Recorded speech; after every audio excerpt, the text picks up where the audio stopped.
प्रिय बंधुगण समस्त को नमस्कार।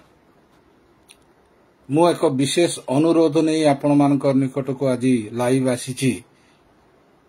विशेषकर विगत किछि दिन धरी ओडिशार विभिन्न जगार ख्रिस्टियान मानक उपरे जो प्रकार भाव अहतुक अत्याचार बढ़ी चली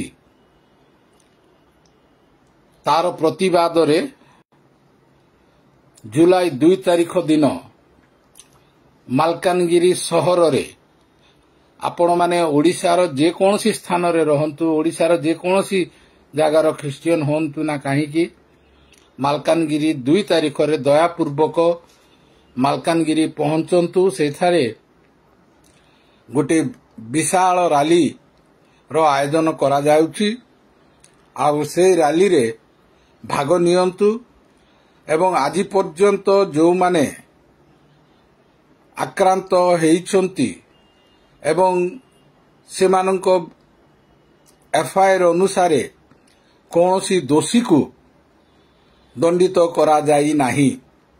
तेणु निवेदन करूछु आमे सरकारंको निकटरे गुहारी करूछु जे यथाशीघ्र दोषी मानंकु आईन अनुजाई दंड देवा सरकारंकर कर्तव्य, पुलिस प्रशासनर कर्तव्य। तेणु आपण माने से रैली रे जोगो देई आपणकर समर्थन दियंतु एवं जेपरी पुलिस प्रशासन बाध्य होई दोषी मानंकु आईन परिसरभुक्त करी दंडित करि पारिबो। तेणु आपण मानंकर सहयोग अपेक्षा रे एवं 2 तारिख रे मालकानगिरी रे आपण मानकर उपस्थिति अपेक्षा रे रहिलु। धन्यवाद।